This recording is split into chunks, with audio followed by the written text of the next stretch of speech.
something different. And when we talk about this, we have to remember our original teachings as Indigenous people. The big law, the natural law, that took care of what we call environment now, forests, taught us how to live, what our responsibility was to this, what we call environment, we call it land. It's just the way we live, it's a way of life. It wasn't broken up into a science, categorized. It was our everyday life. So when we talk about these things, I ask that you remember those, especially you Indigenous people, young folks. Remember that. That's where you come from. So keep that in your framework, and I'm going to offer a song and as a prayer. But before I do that, I want to welcome each and every one of you here tonight. Thank you for coming. On behalf of the interim president of the university, Bob Berdahl, I'd like to welcome you.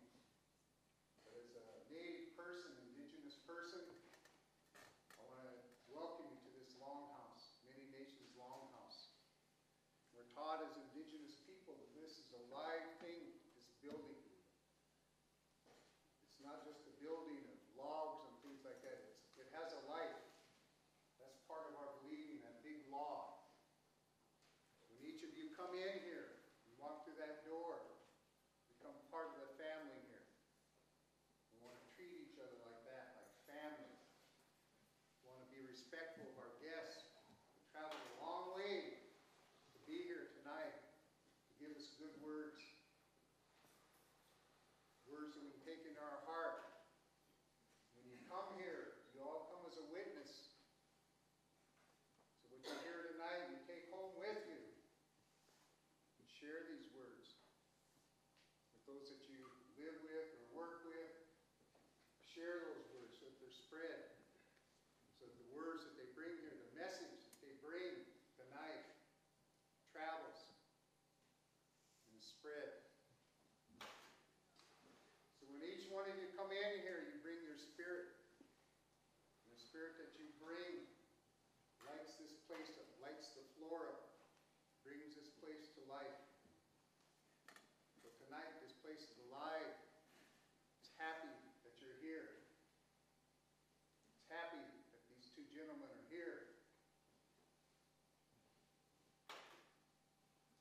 So I want to welcome you with those words and this song. And this song is about an eagle.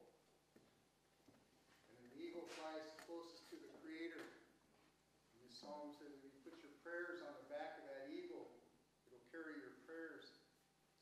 So when I sing this, I ask that each and every one of you pray in your own way.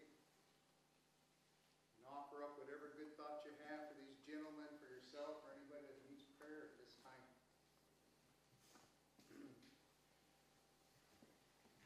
Walkie-no, walkie-no, walkie-no, walkie-no, lie still on the water. Walkie-no, walkie-no, walkie-no, walkie-no, lie still on the water. Walkie-no, walkie-no, walkie-no, walkie-no, lie still on the water. Walkie-no, walkie-no, walkie-no, walkie-no, lie still on the water. Walkie-no, walkie-no, walkie-no, walkie-no, lie still on the water. Good evening, enough, yes, son. Thank you. You're welcome.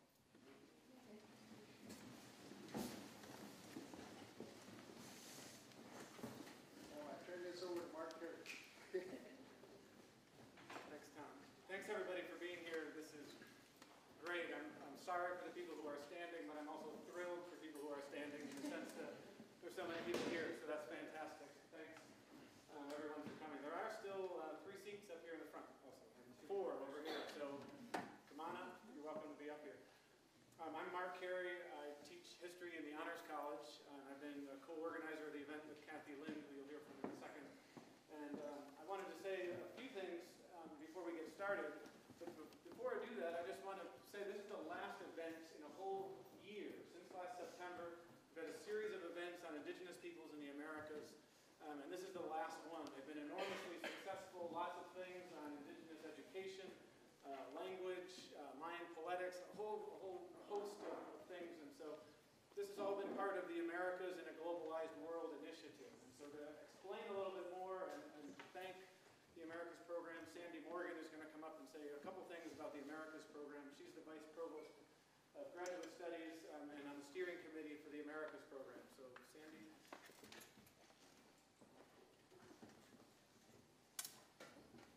Thank you so much. I'm very honored to be here tonight with not only with our esteemed guests and the 3 students who've come from far away, but all of you who are so committed to this incredibly important topic. It is an amazing thing to see a room full, and as Tom says, so alive. Part of my job tonight is to tell you just briefly about the Americas in a Global World initiative. It's one of 5 of the big ideas that this university sort of anointed as critical for our institution for the future. And this event is part of a year's worth of activities. But the year's worth of activities will continue on and on, because what we do in this initiative is recognize that Indigenous history and culture is not peripheral, it's not yes and there's also, but is very much at the center of understanding the Americas in a global context, and of understanding history in history and contemporary culture at its core. For these reasons, we help to sponsor this series of events, but I hope you will continue to watch for the kinds of events that we are putting together. Our goal is to center an understanding of relationships, the relationships among the different peoples and cultures of the Americas. And we hope you will be part of many of those different events. There's a lot of people to thank. I'm going to let the main organizers have the honor of doing that. But I want to be sure that we do a good enough job of thanking Mark and Kathy, who won't thank themselves enough. So if you will join me in thanking them.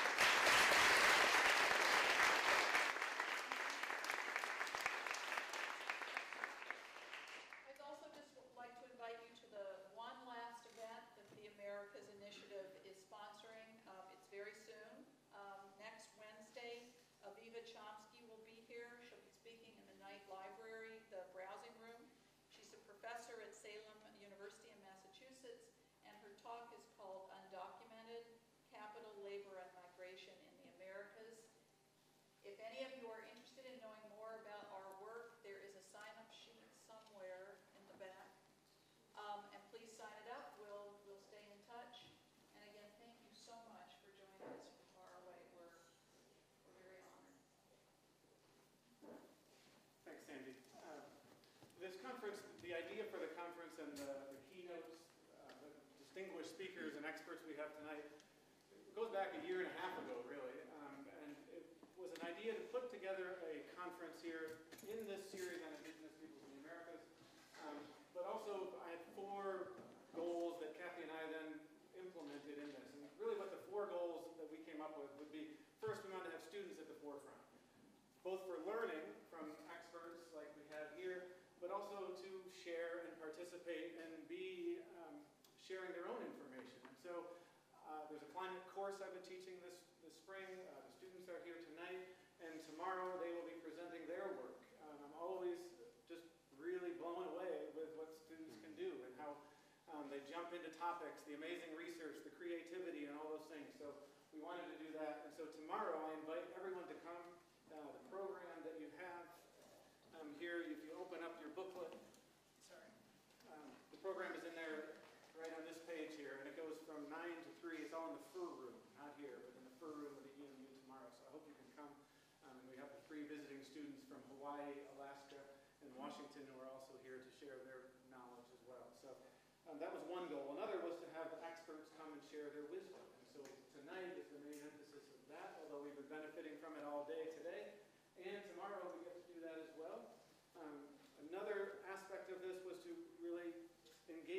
broader community here, not just of students and faculty and staff, but also in Eugene. And really, we've had people from around Oregon and Washington. We've had a much broader reach here. So that was an important part that you're benefiting from tonight. The last goal really was to have it be knowledge exchanges. And so that is to have more dialogue and not just one person telling another how to think or what to think, which is the way climate things often end up going, or things with Native peoples, but to actually have a conversation. And so tonight, the format is actually that we'll do that in two ways. First of all, after their 40 to 45 minutes that these two will present, then we'll turn it over to you for questions, of course, and we'll have that. But also, we asked them to break from the typical format, which would be just a regular 30-minute, 40-minute lecture that someone gives, and actually have them have their own dialogue that we get to be part of. So the format is that they're going to have a conversation. They have some bullet points and some ideas, but they're going to really run with this and respond to each other, which is an exciting way and a different way, I think, that we get to really get into their ideas that they have. So this knowledge exchanges is really important part of that. So last, just a few thank yous. The sponsors, the Americas program, but a few others that I want to make sure we mentioned is the Clark Honors College, the Environmental Studies program, the Center for Latino and Latin American Studies, the College of Arts and Sciences, and Latin American Studies, and many other units around campus. Gordon Bettles for the steward here in the Longhouse. Also Tom Ball, thank you very much for your introduction there and your support for everything you do on campus. Heather Wolford, who's here, who's really made sure that actually everything is working. She's done an amazing job. It's been terrific to work with her, so thank you. Also been terrific to work with Kathy, and she's going to quickly introduce our two speakers, and then we'll get us out of the way and get to the real thing. Thank you. Thank you again, everyone, for coming. It is my great honor to very quickly introduce our distinguished speakers tonight, because they are going to introduce themselves to you through their comments, through their dialogue with each other. And Mark, the only thank you I'll do is back to him, because it's been such a pleasure to work with him in coordinating this and getting to know the work that his students are doing, and again, to bring out the three visiting students who you'll hopefully meet tomorrow, Mary Kennedy, Forrest Callahan, and Nehua Kawane. So we hope you'll join us tomorrow. Very quickly, Dr. Daniel Wildcat is a professor at Haskell Indians Nation University in Lawrence, Kansas. He is the convener of a group called the American Indian Alaska Native Climate Change Working Group. And that working group is a coalition of tribal colleges and other interested Indigenous groups really working on bringing together understanding and opportunities for Indigenous communities to engage in climate change. He is also the author of his newest book, Red Alert, Saving the Planet with Indigenous Knowledge, which talks very directly about the issues that you'll hear about tonight. And Larry Mercouriak has spent his lifetime serving his people, the Aleuts of the Pribilof Islands and other Alaska Native peoples. Larry is an advocate for the meaningful application of traditional knowledge in addressing these critical natural resource management issues and climate change. And again, I'm going to let them introduce themselves, but it is such a great honor to have you both here, and thank you so much.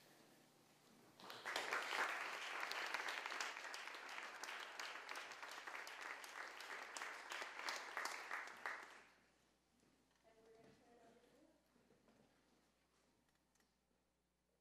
Hassan, Zoyaha, Yichiha.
went down there to celebrate birthdays with three of my aunts.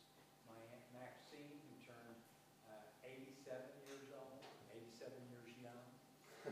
My Aunt Josephine, who turned 91 years old, and my Aunt Anne, who turned 93 years old. And it was marvelous to be able to spend the day with these three mothers, grandmothers of the Yuchi people. And, their brothers and cousins are gone now. My dad, Nathaniel Wildcat, his younger brother, Andrew Wildcat, and my eldest uncle, Jimmy Wildcat.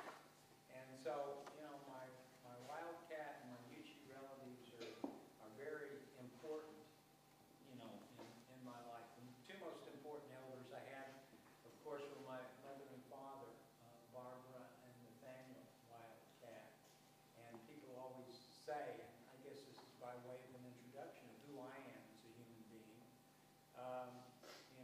what were your great influences? And I can identify three, I think, that are probably have shaped sort of who I am as a human being. And the first and most important is my mother and father, who demonstrated incredible love to me and my brother.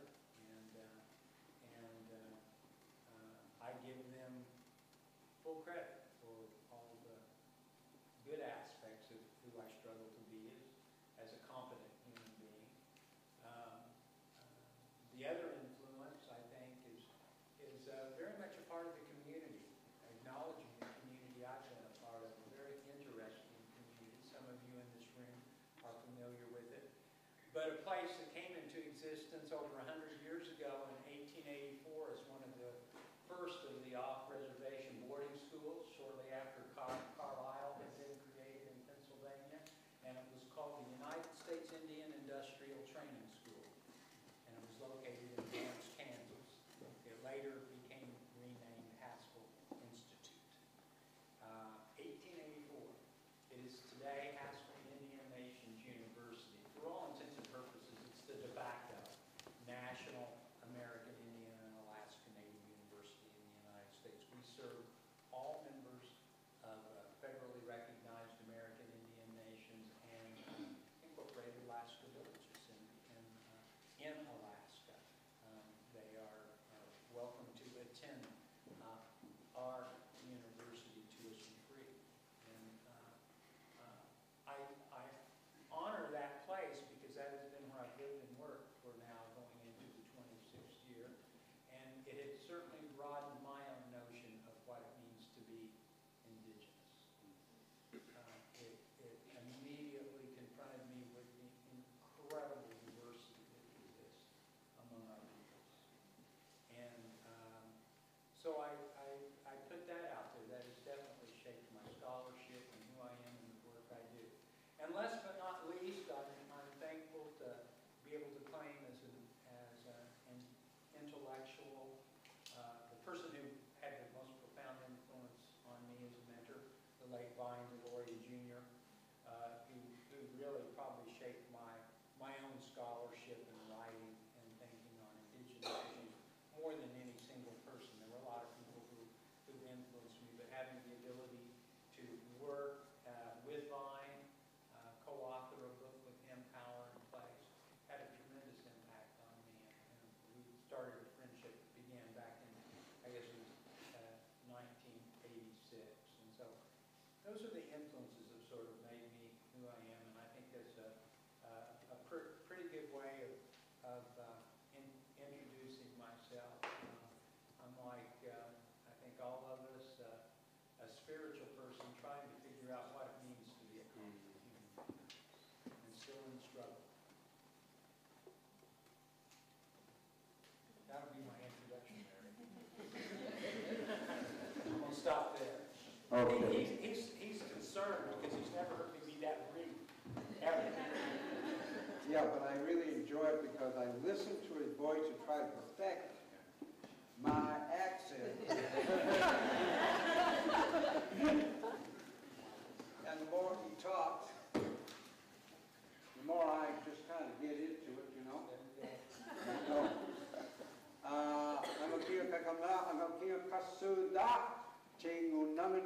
nanganasakta kuya. Ting kawalangan nangan way. Ang one tana awa. Amakancha sakta Larry McCoolia. So I said, good evening, the evening tastes good. Ano kinga kasuda. And your response would be, istakun. Now you gotta wait till I say it. Ano kinga kasuda. Adding version of right off. And I said, Tana Awa. Anytime we speak, we say Tana Awa, which means the work of the land. Everything that I know, everything that I understand, everything that I offer is the work of the land. And by doing so, it's multidimensional because I acknowledge my ancestors, I acknowledge my parents, I acknowledge all of my lineage, I acknowledge the land, and I acknowledge the Creator, all in that single word, Tana Awa. So it is a way to understand and have perspective on our position and relationship in the world as a human being. And I said that I come from the people of the sea line, Kawalanganunangan, and people of the sea line are to us like the bison are to the Plains Indians, like the bowhead whale are to the Nupiat in the far north. They defined who we are as human beings. In fact, they actually found out that there are only 2 people in the entire world that have genetic markers that are identical to animals. Yeah. Yeah. So my genetic markers, this was told to me by a Smithsonian forensic anthropologist who had been studying Aleut anthropology for 30 years and said, your people and sea lion, stellar sea lion, have the identical genetic markers, which is remarkable because there's only one other people in the world who's got that. Wow. I am sea lion. We are who we eat. And also, my people, Unangan, been in the Bering Sea for 10,000 years, 6,000 years before the height of the pyramid cultures, and we're still there. We are blessed to be one of the few peoples left in the world, indigenous, that still are on their ancestral lands. And all of the native people in Alaska are still on their ancestral lands, which is quite amazing. We consume between 300 to 1,000 pounds of wild food per capita. That means that we have wild foods. This is more wild foods than probably any other group of people, native or non-native, in the United States. That means that we still have a sustained, intimate relationship with the earth and with the animals. We still have elders who remember when the first outsiders came. That's amazing. So a lot of our ways are still very intact, and some of it I will share when we get through the introduction.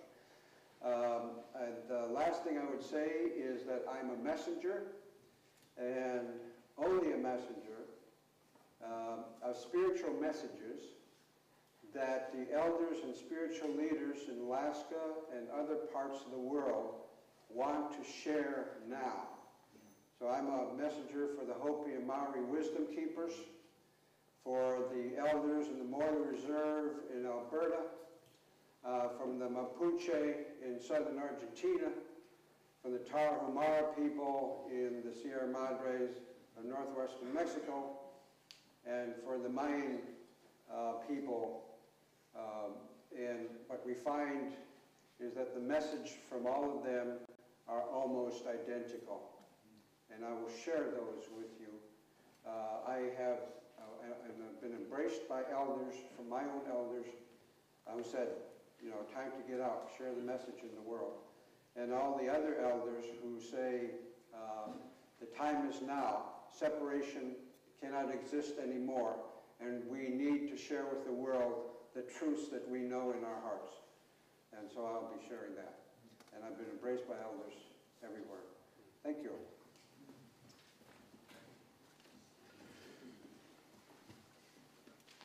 I'm not going to use my microphone unless someone, if you raise your hand if you have trouble hearing me, because I will turn it on. That's the Mic test. Does that help? Okay, thank you. I'll try to not shout at you. I have a tendency to speak rather loudly. Thank you very much, Larry. We come from very, very different places, and yet, the first time I heard that was several years ago at a meeting. I knew right away that this was an individual that I was going to be glad to call a friend and a relative. As different as the places are we come from, I think we both share something, and that is I too have been fortunate to have elders from many nations, probably by virtue of being at Haskell Indian Nations University, embrace me and show great patience with me and a willingness to share knowledge and wisdom. And so, I always get a little nervous. Mark has used the term expert in introducing us.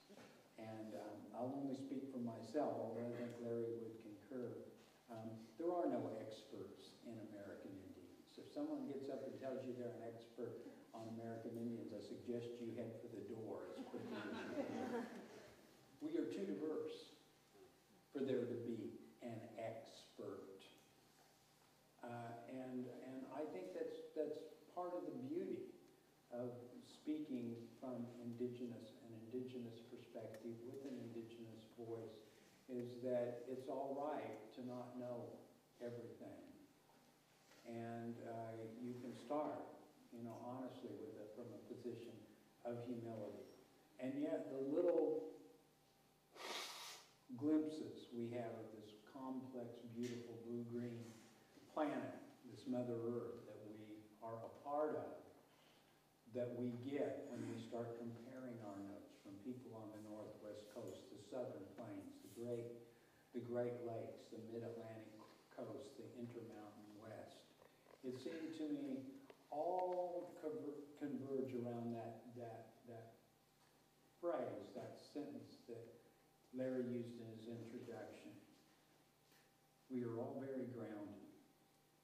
That I think our knowledge, the wisdom that resides within our peoples, is a wisdom that comes from places. Keep Passover, a book with that title. Some of you will be familiar with it, about the Western Apache and the way you could not even understand their stories or their language unless you knew those mountains that they called home. Wisdom sits in places.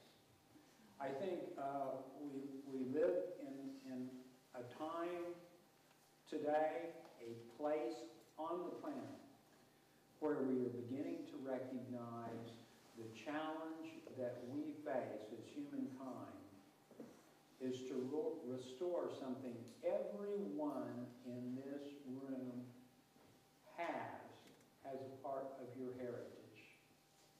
And that is, collectively, if each one of us looked back through times, hundreds, thousands of years, we'd have to acknowledge that everyone in this room, your ancestors collectively, were part of tribes and peoples with a capital P for much longer than they were citizens of modern nation states. And we didn't need IDs to prove our identity. And we didn't have to wear ball caps or t-shirts to tell you what nation we were a part of. We would have been identifiable because our cultures were literally emergent out of the seascapes and landscapes that gave us our identities. The food we ate, the clothing we wore, the tools we used, the dwellings we lived in, our languages, our ceremonies. How did modern man become so ignorant? To think that we should adopt some sort of notion of progress or civilization where someone tried to sell us the idea there was one version of that the whole planet needed to subscribe to, a kind of one-size-fits-all cultural solution or cultural ideal. To me, the biggest challenge we will have in this century is to first begin listening to what Indigenous people can share, and secondly, find ways to take those insights and those wisdoms and apply that today, right where we're sitting, right where we're standing, right where we're working, right where we're living. We have incredible challenges in front of us, but what we need to restore, or I guess what we need to rid ourselves of, we need to disabuse ourselves of one of the most fundamental dichotomies that runs and permeates the Western tradition, and that's this notion that somehow nature and culture exist as these mutually exclusive categories. That's one of the most miseducative dichotomies that's prevalent. How can you be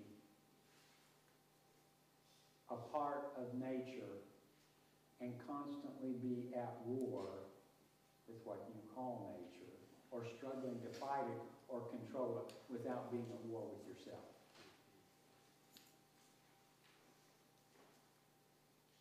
Welcome to the modern world. I think we need to make sure that as we think about deep traditional ecological knowledges, the climate crisis, Larry will talk about that. I like that term. I prefer to talk about global burning.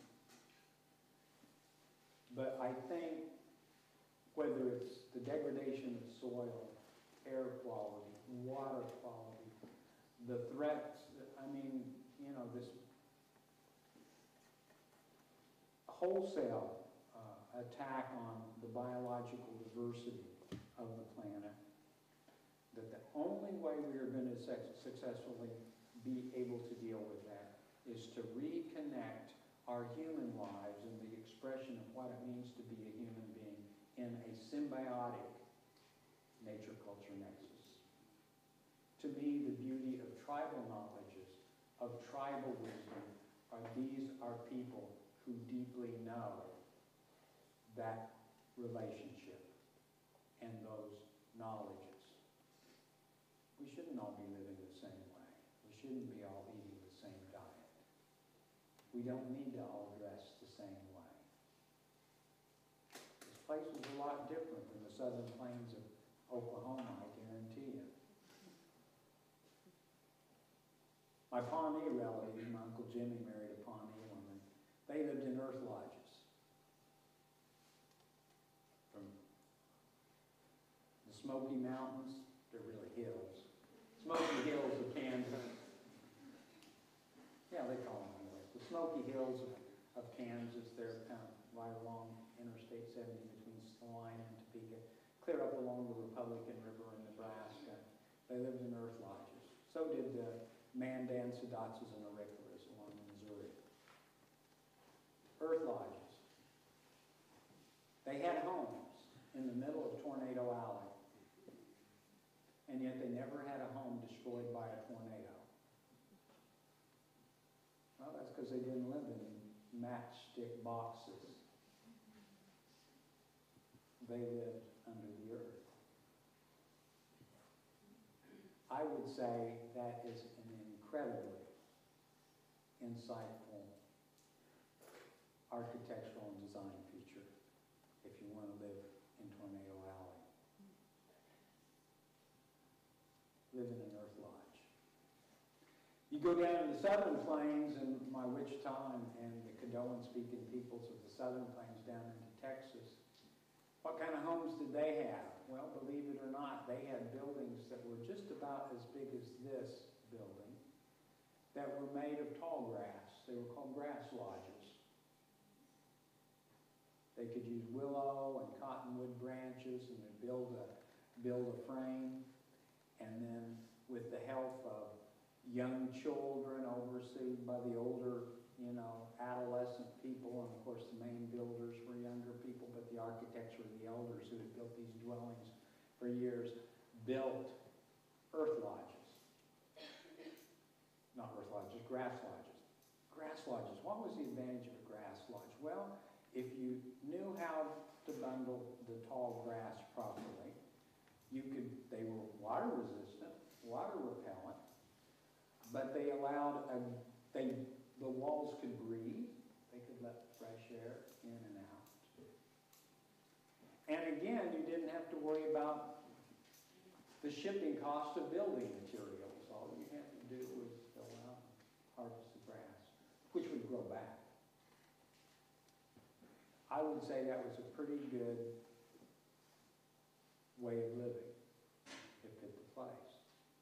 We could talk about wiki-ups, we could talk about arbors. My people spent most of their time under arbors. If any of you have ever been in Georgia in August, you might understand why you might want to reside in a place that didn't have walls. A roof was important, but you needed to catch a breeze, which probably explains among our clan totems, while we've got a lot of animal and plant clan totems, one of our most important clans was the wind clan. Be thankful for the wind. Now there are people, architects today, who want to build retractable walls on homes. I'm glad they've decided to go tribal. They're going to start exercising indigenuity, or as my student, Curtis Kakabis, said, indigenuity. I'm an advocate for radical indigenuity. And what that means is we try to take seriously that it matters where we live and how we live ought to reflect that place. Talk about that a lot in Red Alert. And there's nothing original in anything I've said. You know, everything that I've said, I've heard much more eloquently from people like Bill Tallbull, Henrietta Mann, Crosland Smith, Albert Whitehat, Ted Rising Sun. I'm just kind of reporting out on some of the wisdom that's been shared with me. And so I think, yeah, it'd be a good time to ask Larry to talk about some of the elders he's been visiting with, because Larry's been fortunate because for probably almost 3 decades, he's been I would describe Larry as one of our leading Indigenous ambassadors in North America, because he has sat with Indigenous wisdom keepers, knowledge holders from all around the world. Turns out, you know, we all have very unique, specific knowledges, but it is amazing how much we seem to share in terms of that framework, that foundational aspect of understanding what it means to be a human being. I'm going to open the floor up to Larry to talk about and share a little bit about what he can report out on. He is indeed a messenger. Well, thank you for those good words, Daniel. I always learn something every time I listen to you.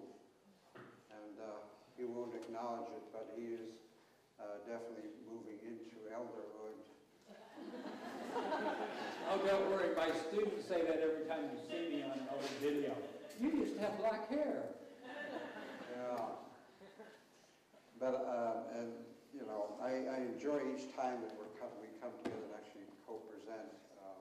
It's an honor to be co-presenting with you. Okay, I'm going to share with you perspectives on climate change that you probably never heard of before. The International Council of 13 Indigenous Grandmothers. How many of you are familiar with them in some way? Several people? You look it up on the internet. The International Council of the 13 Indigenous Grandmothers. They told me after they invited me to speak at one of their gatherings about what we have wrought, how we have come to where we are today as a human race, and what we need to do to carry this message around the world. So I'm doing that. And so I'm going to talk very quickly about this. You know, they say that we cannot offer the world that which we do not have. And of course, you've heard often quoted Einstein saying, we cannot solve the problem with the same consciousness that created the problem. We can't. I don't care what proposals are being proposed today by the best minds in the world to deal with this issue of climate change. It's not going to work. It may work on a temporary basis, but it will not be long-lasting. In fact, over time, we will find that all of these solutions being proposed now by the center of logic and reasoning and so-called intelligence housed in our head are going to make things worse. And we already see it. You know, for example, Al Gore and his team asked me if I would be willing to be part of his team talking around the world about climate change. And I said, can I bring the indigenous perspective? And the answer is no. I got to use Al Gore's PowerPoint. Yeah, so I said, it's true, it's true. Unbelievable, isn't it? Talk about the height of ego. No, I got to use my PowerPoint. You know, you can't get credit for anything else. You know, we don't want to give credit to indigenous people. Got to be me. You know? I don't want to come down on him too hard. But when he put together that film, Inconvenient Truth, there was a subscript to that film that is dangerous. Anybody know what that subscript to that film is? How many of you seen Inconvenient Truth? Raise your hand. Yeah, most of you. What's the subscript in that film that's dangerous? A dangerous, lethal message. That we can solve the problem with technology? Yeah, that definitely is part of it. Any other hazard to guess? This is not an IQ test.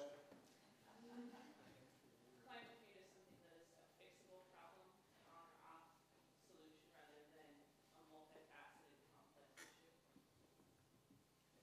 That's true.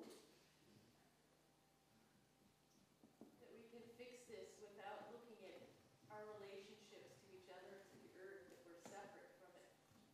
Exactly. There is nothing in there about spirituality. There was nothing in there about relationship. There was nothing in there about the core reasons, the root causes for climate changing. And there was nothing in there about changing our way of life, our lifestyle, I would call it, in industrialized nations. That is the foundation for pushing Mother Earth's life support systems to the edge. All of those are missing.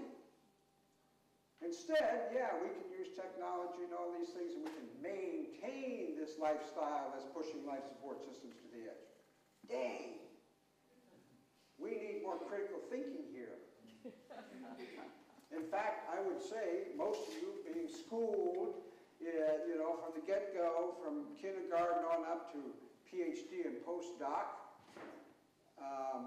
have been substantially dumbed down. Y'all are dumbed down. I'm sorry, I'm going to use that accent again there. Y'all are dumbed down. Did I say that good? Well, keep working on it. Okay. And the reason for that is an ancient understanding. See, my upbringing, I had a fully intact traditional upbringing, where literally the entire village raised me, where the only role of the adult was simply to create the space for me to learn experientially. Never given explanation, never given directions, and never being told what I need to learn. Their job was simply to create the space so that my inherent intelligence would come forward. And it did. But it has nothing to do with the so-called modern concept of the seat of intelligence in the head. You have been indoctrinated since you were children to have nothing but thoughts in your head. You weren't taught about how to be in your body. You weren't taught how to be present. How many of you ate today, the beautiful food that we had back here? Just raise your hand. How many of you were present with your food? Really present. Not engaged in a lot of talk. I was starving and it was great. Good. That's part of the spiritual thing, is have a sense of humor. We take it too seriously sometimes. So we got to lighten up as part of this. We need balance between depth and height. But presence, the ability to be totally present here, now, out of thought, in the heart. You notice that Daniel and I, we don't talk from a piece of paper. You know, elders say, anybody who has to talk from a piece of paper in front of a group of people have no business being up there. And when you let go of that piece of paper, when you're a public speaker, you shift from the head to the heart. You ever wonder why Indigenous people can speak so eloquently, especially our elders?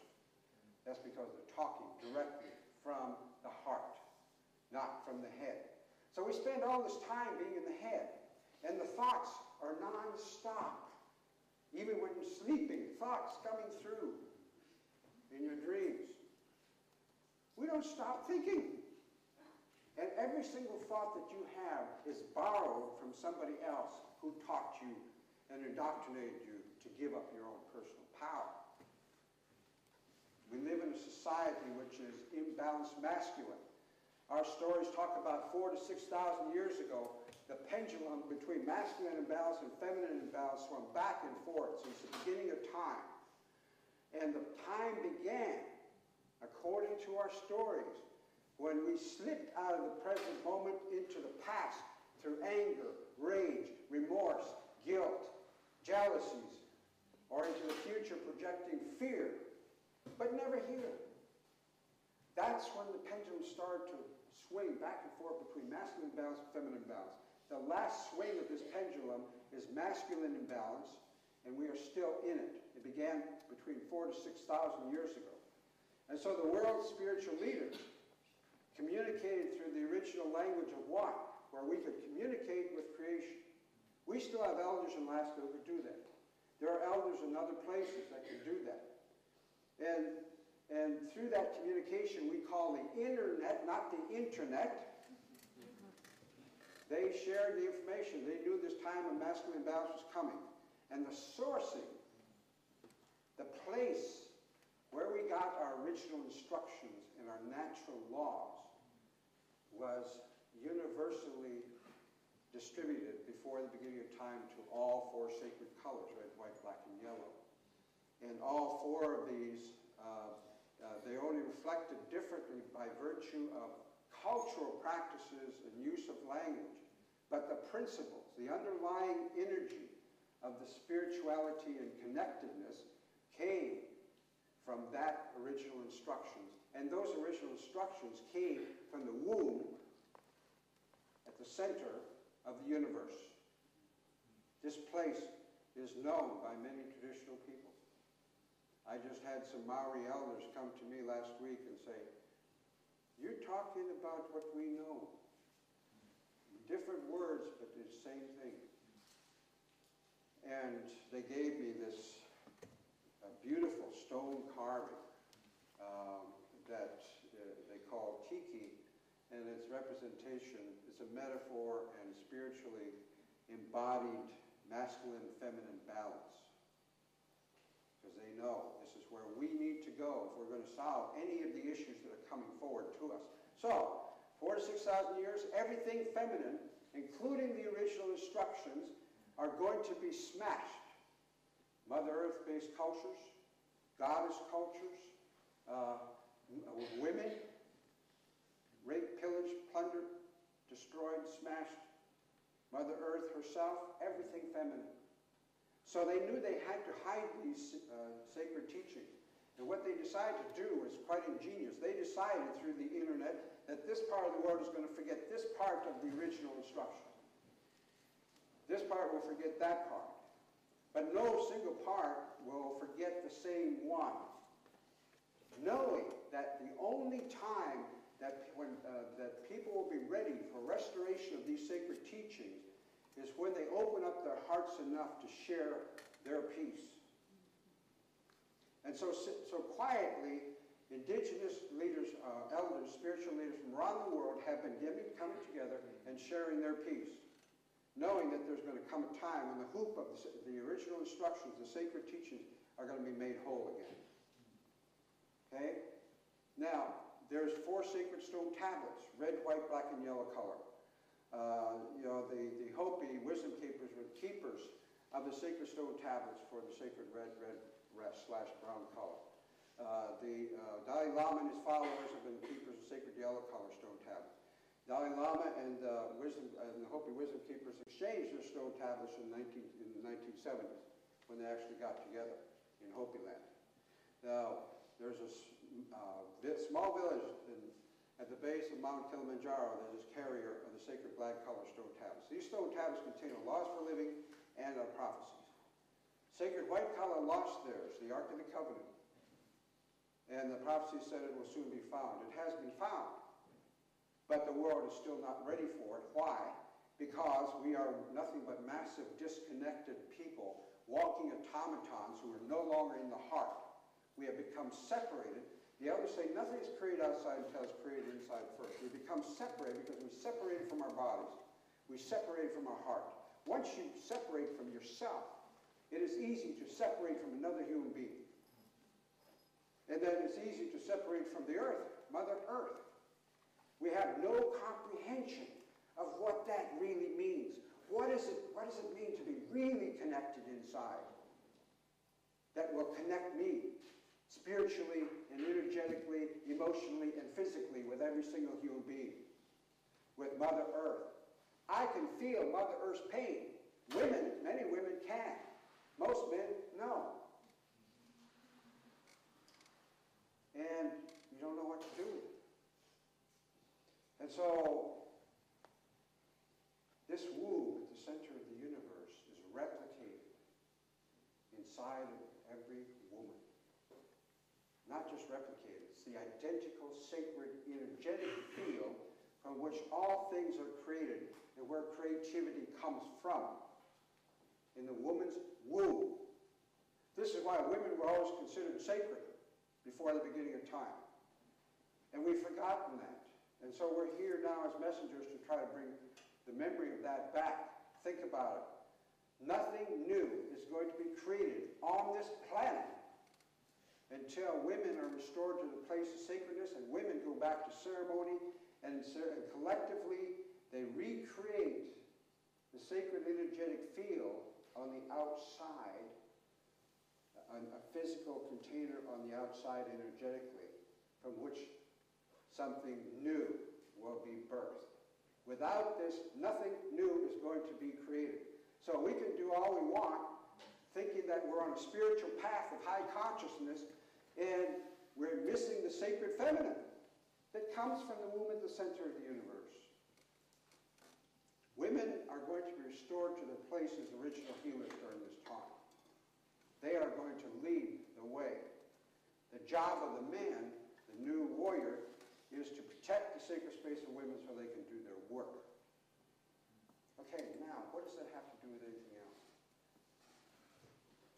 The biggest underpinnings of how indigenous people survived and thrived for thousands of years had a foundation of spirituality. A spirituality that allowed us to access the most sacred in all creation and directly download it. And that downloading, the guidance and direction about what we need to do, will be right there. We don't have to worry about finding solutions. The elders say what we have to be concerned about is ourselves in our healing, moving into our hearts, and not give love, not think love, not feel love, but be love. At every cell of our body is love. And from that place, we will get all the answers that we need. We can't reason ourselves out of this situation. We cannot use logic. It will not work. Thank you very much.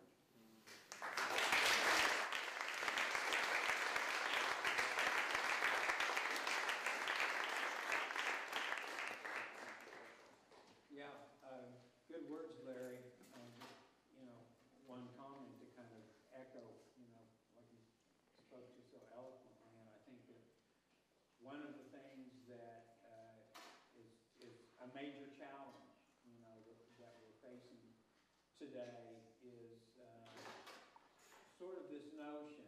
Again, we have this. I don't know why it is, but it seems like in the dominant society, the Western worldview. I mean, in the East we have a yin and yang, but these things are very closely related. It's not as if they're those energies are mutually exclusive. There's places where they come together. And I think kind of following on that, I think one of the things that we really have to face is the fact that when we think about who we are as human beings and we think about power, we think about spirit, that we really need to disabuse ourselves of some notion that that's something that we need to go in search of or go find. It's right here. It's right where we're sitting. It's right where we're standing. And that power of the feminine, that gift that we were given, is something that, again, I think leads to some interesting thoughts. And again, I've heard Larry talk about this, and I'll just try to make a quick summary of some key ideas. And what I'd like to do is really, I think Larry and I'd like to kind of open it up and hear what questions or comments you'd like to raise and discuss with us. And that's the following, relationships. Male, female, plant, animal, moon, sun, earth, air. How did we ever go from the notion of acknowledging the balance of other than human life on the planet, which humankind did for tens of thousands of years, acknowledging those life forms as relatives? When did we make that change to think that they were resources? I always like what Warren Lyons said at the 25th anniversary of Earth Day. Be careful about the words you use. It makes a difference if you look at this world around us and if all you see is relatives. Because if that's all you see, if all you see is resources, because it's hard to think of the responsibility one has as a relative. It's all you see is resources. It's all about all of a sudden, us, and how all of that's going to be good for us.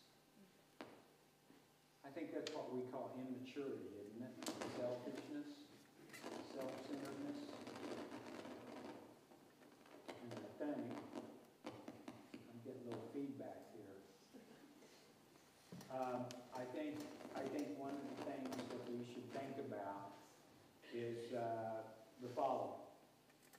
Let's think about what it would mean in our own lives to start living in a world full of relatives, not resources. And start really thinking about the whole redesign of what we call law and constitutionalism and policy, where the overwhelming preoccupation is with rights and complement inalienable rights with inalienable responsibilities we have as members of this mother family. And I think if we can move from a preoccupation with resources to thinking about relatives, from rights to responsibilities, we would quit wringing our hands over how we're going to reproduce the economic, political, and education system we need. Maybe they're part of the problem. And we start thinking about moving from exploring how we're going to reproduce something that may be broken beyond repair to creating systems of resilience. And I think, I don't know, do we need to redefine progress? I'm not sure. But I do think there's something that, given the way where progress has gotten so far on the planet, and the incredible anthropocentric nature of that concept, progress, well, for whom? Not for us, humankind. At what expense to our relatives we share the planet with? Then we might think about trying to create systems of life enhancement. What does it mean to be a competent human being working to create resilient systems of life enhancement? Not just our own, but the life systems that we're a part of. I don't think any of that's romantic. I don't think any of that's naive. I think that's indigenous realism. And it's based on the spiritual acknowledgement. That's non-negotiable. That's where we start. Larry, do you have anything you want to say before we open it up? Yeah, and thinking about what you're talking about, maybe following up on that to support what you're saying, which is really important, is that, nothing, the saying about nothing is created outside until it's created inside first. Okay, we trash the environment on the outside because we're trashing the environment on the inside. We're separate on the outside because we're separated on the inside. We're angry outside. We project our anger to somebody else outside because we're angry inside. We judge others because we're judging ourselves. We criticize others because we criticize ourselves. We need to get through and understand and embody this whole thing that we will receive the guidance and direction of what we need to do once we take care of these things. And then you talked about, how do we get here? Nobody's asking the question, how do we get here? We're just willy-nilly taking scientists and saying, okay, we need to study climate change, and no one's critically thinking. At least I don't hear it even I lecture in countless classrooms in college, right? In high school, etc. Nobody asks the question, how did we get here? And instead of studying, the environment, we need to study ourselves. We need to reverse that kind of thing because the root cause, the elders always say, look at the root cause. We're looking at only the symptoms. The root cause is us. Where did that come from? It came from, like in World War or Vietnam War, for example, all these vets came back by the tens of thousands, and they were taken to addictive behaviors, and they were isolating themselves, taking a hard drug. Some of them even went up into the forest because they couldn't stand the pain of being reminded about the horrors that they experienced in these wars. And those of you, you listen to all the advertisements that glamorizes war. The vets who come back, who have been in real war, understand how horrific it is, to the point that you don't want to remember, you don't want to think, you don't want to smell, you don't want to dream, you don't want to have anything remind you of that horror. So what happened? The doctors finally put a name to it. Until they did, then no one knew what this thing was, post-traumatic stress disorder. Okay? What they did is separate from their feelings. I know because I've been there. I know what this is like. I'm not talking about anything I don't know myself. And deaden their feelings as massively and as quickly and as permanently as possible. But it doesn't work. And so the elders say it's like creating a big stomach that always wants to be filled but can never be filled. The definition of an addiction is nothing but a strategy to escape the present moment. As soon as you do, you abandon your bodies, you abandon your consciousness, and you become separate, and that's what's created the separation in the world. So So should we open it up to? I think we should, yeah, definitely. Questions or comments? The floor is open. Yes? And if you wouldn't mind just coming to the microphone, because that way everyone can hear you. I think it's on. You're giving me so much food that you don't know. I'm a member of the tribe of homeless men. Homeless man. I was homeless for 2.5 years, and I became a member of a family, finally. I can meet a homeless person anywhere, and we can talk. It's instant. We speak the same language. I've had a homeless friend from Alaskan village. I've had a homeless Native American friend from Minnesota. I've had black, yellow, and white homeless family members. I speak from the heart always. I never use notes. I've been hit, spat on. We're hunted and hated. We live in nature. We live in nature. Any kind of nature. Concrete. I've lived behind grass, behind logs, under saltbush arches. They're very nice, by the way. And I don't mean to really make it sound like a bad tribe in any way. We know more than many people. We know how to live in almost any city invisibly. We know how to hunt food. We know how to steal when we must. We know how to survive. I was transformed by homelessness.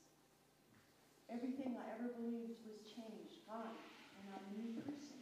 And I'm still evolving, and I'm human, and I'm American, and I was raised Catholic, and I will never probably get there, but I continue to evolve. And you've given me so many words. Wait a minute, give me just a moment, because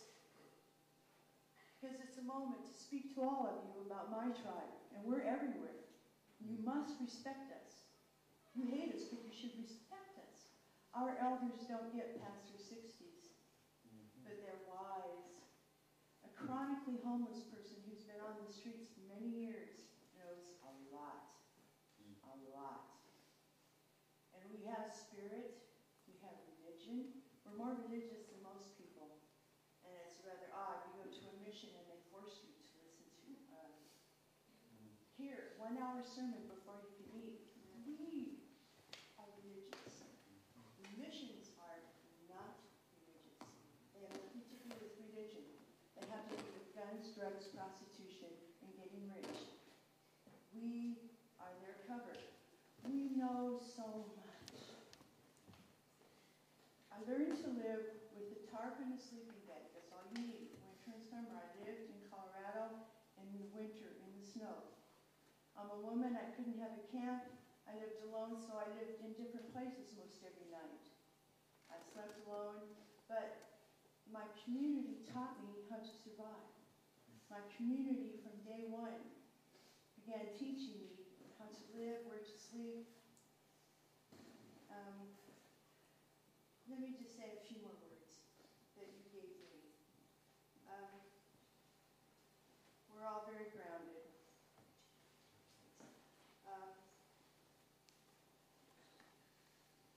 Personally, you can't know me if you don't know wheat fields. I grew up in wheat fields until I was 3 or 4. I remember my father holding me up like this. That's what I thought the world was. I know nature. Yes, I do. I'm white and I know nature. See, there's many ways. Farmers, kids, children, people grow up in forests. There are many, many, many people of your tribes out there. You're not in any way different than we are, as far as I'm concerned. I know wheat, I know corn. I thought there were no walls. I thought the world was just that simple and beautiful. And grass that goes like this in the wind is my spirit. And I'm never happier than when I'm in a field. So I do know, even though I grew up, in a relatively normal white society, and I've had hard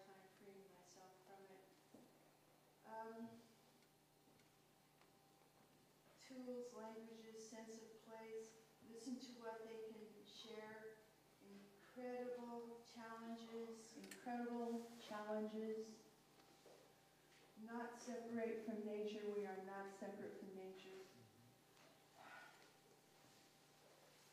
Amen. Thank you. Thank you.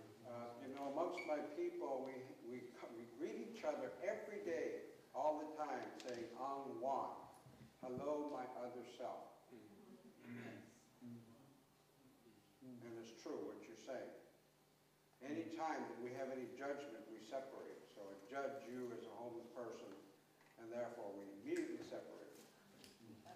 I used to be an advocate for homeless people. Yes, I always will be. Judgments, yes, you learn to, it's a different world of judgment. Okay.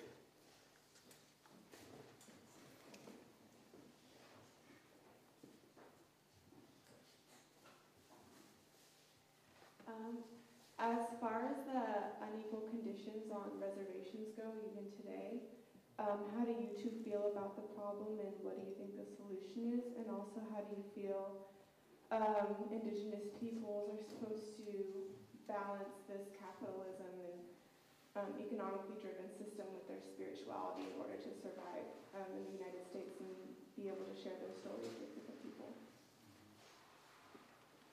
I'll give you the first kind of quick answer to that, because it's a very complicated issue. But the thing that I think is important is that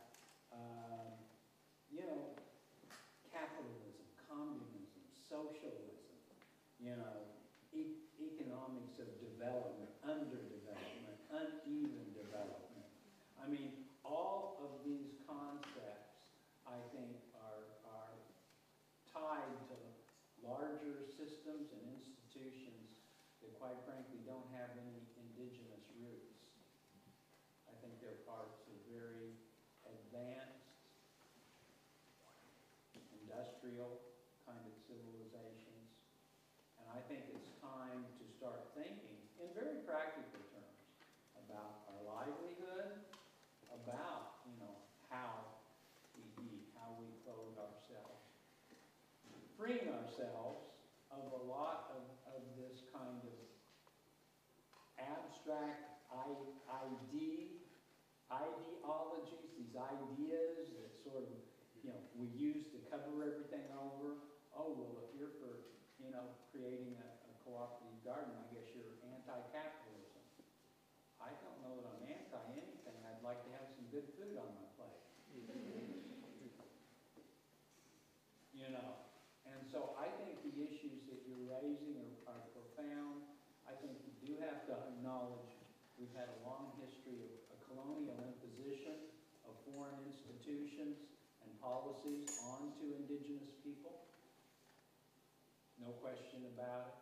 I think the time now is to start asking ourselves, as Larry said several times through the day,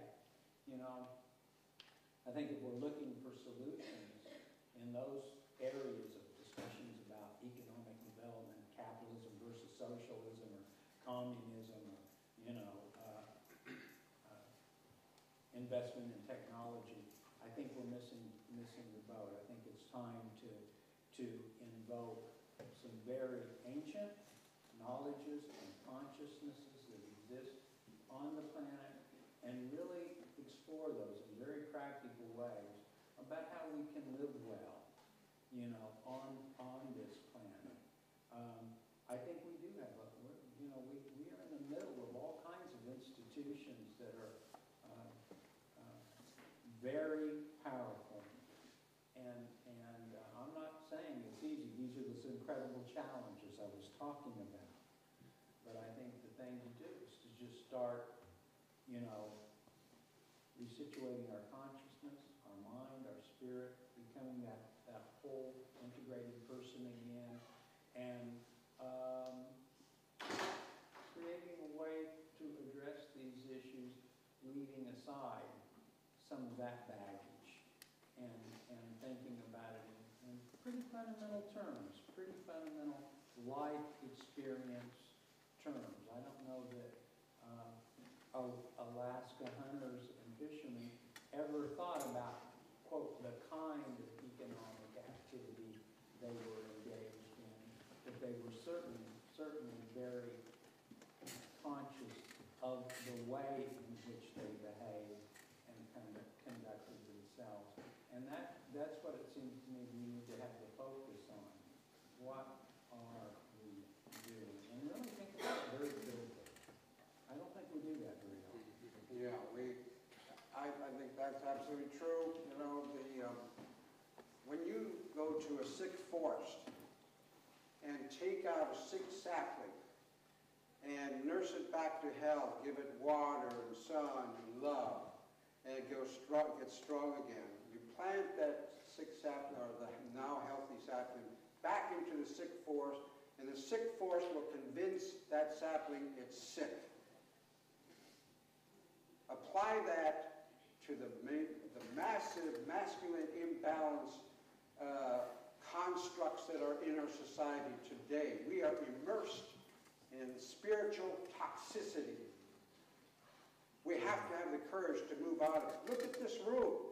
This is, again, nothing's created outside, nothing's created inside first. This is a manifestation of masculine imbalance, for heaven's sakes. Why? Because since you were in the first grade, you were all schooled and indoctrinated to have these chairs lined up, looking up here to this talking head, so that I can take your personal authority away from you. It's subconscious. All you need to do is line up these chairs, and then I get up here as an expert, and you give me your authority. What's wrong with that? We've normalized the abnormal, for heaven's sakes. What we need is empowerment, spiritual empowerment. And when we come from this place of hopelessness because you're giving away your own personal power, we're lost. And we've got to say the king has no clothes. This is the reality. You have all been indoctrinated. Question everything that is considered conventional wisdom, because this conventional wisdom is killing us. Question it first within yourself. So, that's it for that. Oh, no, not yet. We need a little energy-raising exercise. Okay? So, let's do a little energy-raising exercise. If you'll humor me, all you have to do is voice and move the way I do. Copy me, okay, after I do it. So we start off very kind of slowly, build it up. So you start, hey-o, hey-ha! Hey-o, hey-ha! Hey-o, hey-no, yeah! Hey-o, hey-o, hey-ha! Hey-na-ha! Hoo! Hey-na-ha! Hoo! Yes, good use. Right?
society. And I think that one problem we have in the modern world is that lots of people think they can just do whatever, and nothing will happen to them. They just say, you kind of think they have a feeling of impunity. But I think a long time ago, people understood the world as being alive. I mean, they saw the world as being populated by beings that could retaliate against them if they crossed some line. And so they didn't have the feeling that they could do just whatever they wanted. And in a sense, global warming means that the world is retaliating against us in a big way. And that means, we just can't do whatever we want to. We got to, like you say, be conscious of what we're doing. Or else, there's going to be big time retaliation against us. Yeah, that's, you bring up an interesting point. It's also an important, fundamental, original instruction, spiritual teaching. And that is, I would ask you, anyone who is trying to solve these issues, or do something to change anything, I would ask you this question: what are you choosing to focus on? Are you choosing to focus on what you're trying to get away from, or what you're trying to move towards? Because in a disconnected consciousness, if we focus on what we're trying to move away from, be it, we're trying to move away from pollution of rivers, we're trying to move away from, disconnected consciousness related to corporations and what they're doing in the world. We're trying to, whatever it is, if you are reacting from that point, then you are contributing to the dysfunctions in the world. I don't care how well-intended you are. That's an important thing to understand, because there are so many good people that are going contrary to the spiritual understanding of what it takes to create something new. I am going to focus on what I want to create, not in reaction to world violence and therefore pray for peace. No. My vision is peace. And when I pray, I don't pray to a Santa Claus God that says, please give me this, please give me that. What I do is I give thanks. In other words, that's a true embodiment of peace, a true embodiment of trust, a true embodiment of faith. For those of you who follow the Christian path, that's exactly what the teaching about faith can move mountains means. I embody it at the cellular level, and I am looking at peace, and I give thanks for peace. I don't pray for peace. When you pray for peace, you're not exercising real faith. Thank you. It reminds me of this funny anecdote I want to share with you. It was at a meeting and again, one of these meetings, or many of them go on to a meeting that was held and convened by some of the tribes up in the Great Lakes region at the Windspread House, which was designed by Frank Lloyd Wright, the founder of Johnson Wax and that company, with this incredible house full of all his grand visions of design. But we had this meeting with him, and our host was just very gracious, but I thought this was a classic example of sort of, not knowing what you're asking for. We had an Oneida elder there, and some of you, and I know many of you in this room have probably heard this tradition of giving thanks that the Oneidas and most of the Haudenosaunee, Mohawks, Senecas, they call it the condolence tradition. And it's nothing but this very long Thanksgiving prayer, where and it takes a long time. And so we were getting ready to start this meeting, and the host asked this Oneida elder, he said, would you start our meeting with a prayer? And the guy who was next to the elder, he said, I don't think you want him to do that. And said, what do you mean? I just wanted to start a prayer. And he says, how long do you have? and then the guy says, well, you know, I mean, 2-3 minutes. And the elder was standing right by him and heard this. And he went like this.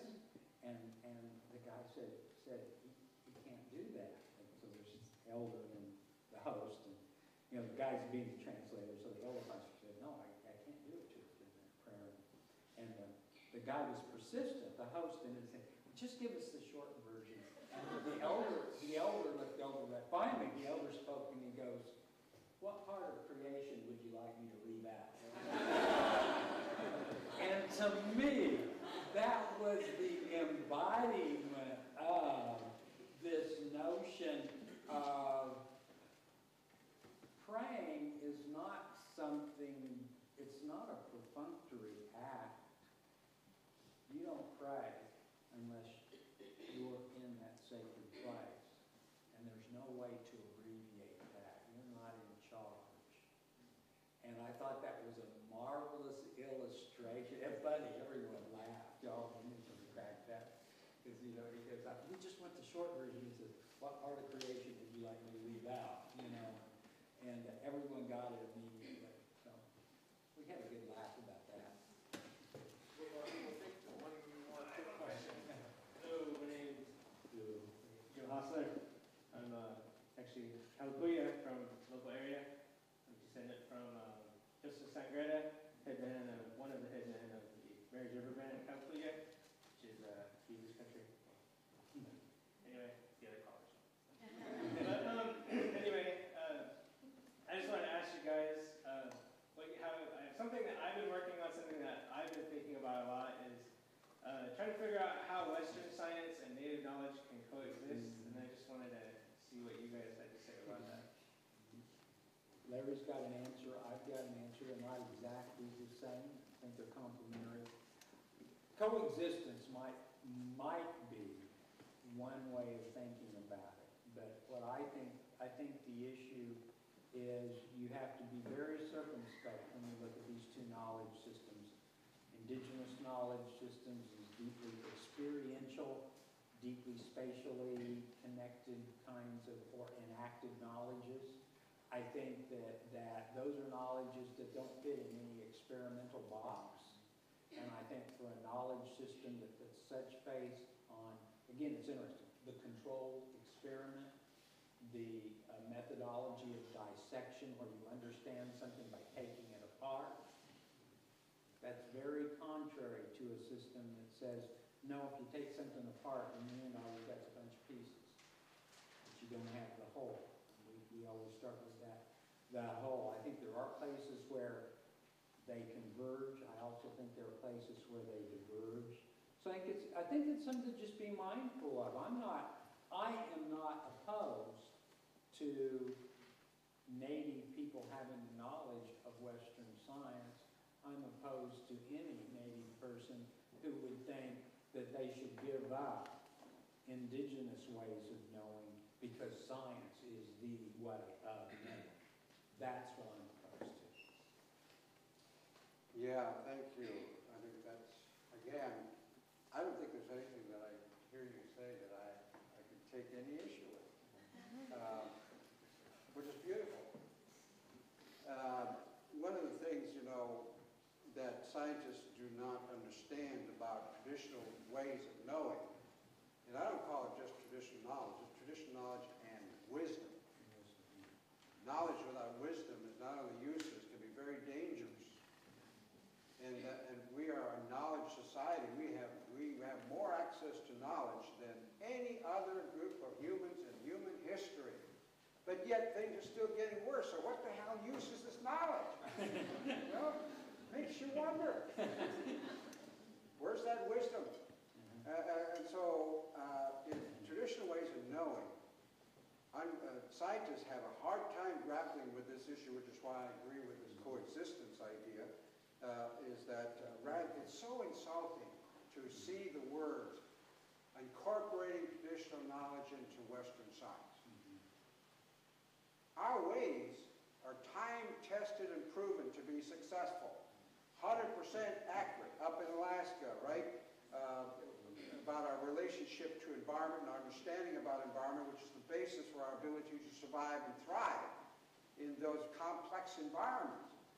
And to have the arrogance to come in and say, okay, this Descartes-based science, this Western Cartesian-based science is superior to yours when the time testing of this has been so short compared to ours. We're still there. And when outsiders came to Alaska, there was more abundance, or what they found was abundance of every single animal. And we have been there for thousands of years. Isn't that enough to prove that, we should not have our way incorporated into yours, which has not proven itself to be doing very well? And in fact, our elders say, ever since Western science managers came into Alaska, everything's been going down. Everything. And that's a fact. But yet they consider our way of knowing anecdotal, interesting piece of information that may or may not be useful. How arrogant. So this coexistence idea is what all the leaders I work with in Alaska have finally concluded, that the incorporating of traditional knowledge and wisdom into Western science does not work. We need it parallel, and that Western science does not understand that our way of understanding, besides having the spiritual underpinning that scientists can't grapple with, how we get information because of our profound and intimate connection with all that is contextual. There's so much context around what we know. But yet, the scientists come in with their thesis, hypothesis. They're going to extract pieces of information, discrete pieces of information, try to put it into their model. And they're only getting a tiny piece, and that tiny piece is probably wrong. So, I'm getting off my soapbox. I think we have one more question here, okay? Is that one? You got time for one? No, okay. One last one. And then a joke. And then a joke. Two jokes. They're sitting here. I just want to share that I thought it was very profound that to reflect on a Kalapuya Indigenous person here, to ask that question in front of all of us. Do we look at modern Western science, or we look at the Indigenous? So that's just something to look at. And I have answered my own answer to the end of that. But the main reason why I wanted to come up here was I want to thank you both very much for being here. I want to thank you as myself and as part of this community. I know you've come a long way. And I want to thank you also from my heart because 25 years ago, before this building was here, I was part of a longhouse and it was kind of a shack. And we worked for Indigenous rights, and at that time with the Hopi and Dene elders.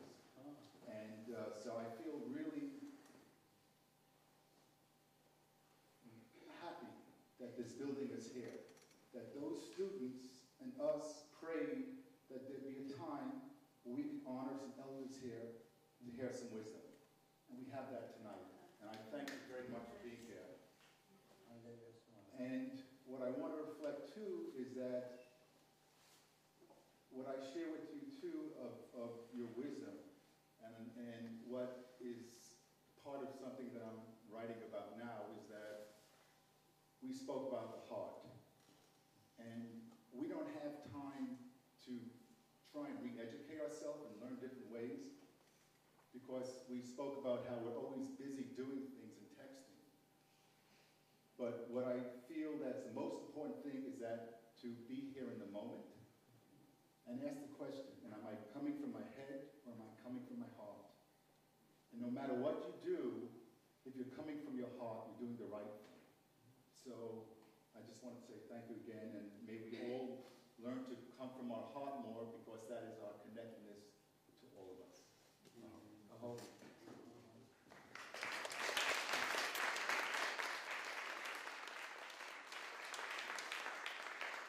want to hear your joke first. I want to hear your joke.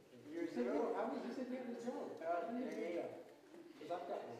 Well, so can I use your accent? Well,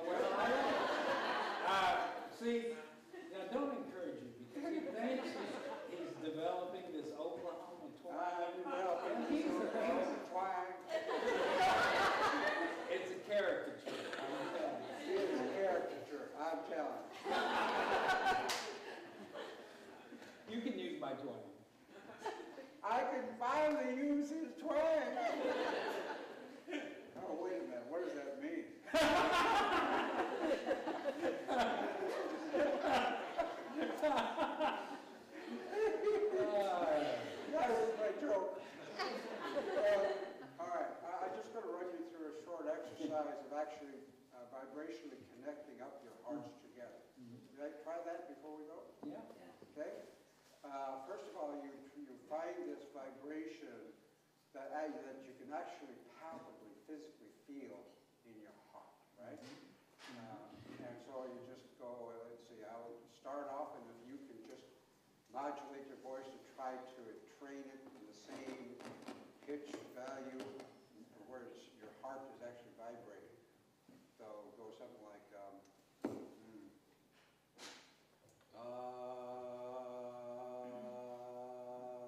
yeah, right there. You can put your hand over your heart and feel that vibration.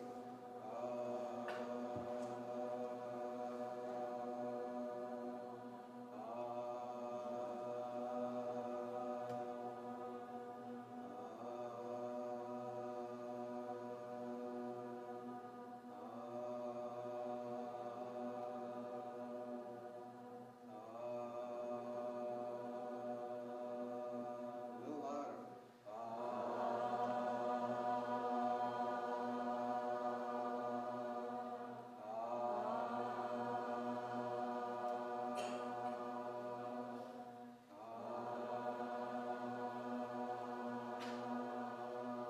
One more.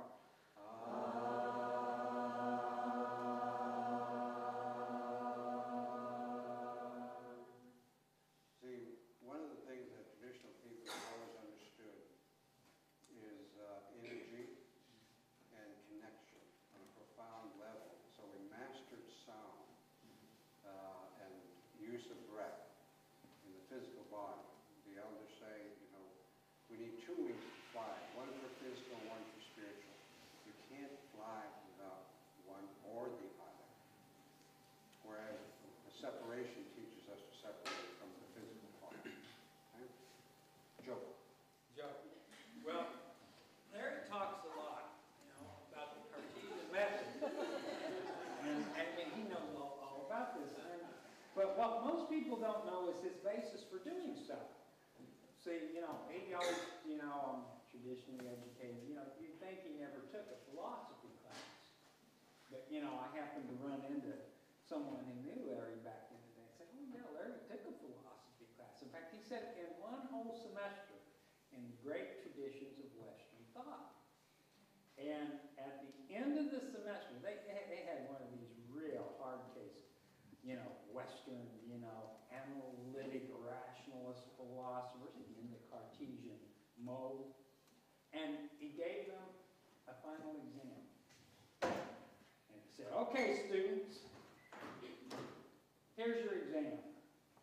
I want, in a clear demonstration of logic and reason, for you to explain why this chair, demonstrate, not explain, demonstrate to me this chair does not exist." Oh my God. The students were just like, "Oh no, what do you mean this chair doesn't exist?" Everyone was ringing their hand, except Larry. Larry got the blue book and goes like, walks right up, tosses it on the desk. And the professors go, "Okay, this clown, what the heck does he think he's getting away with?" He opened up the blue book, and Larry had written, "What chair?" I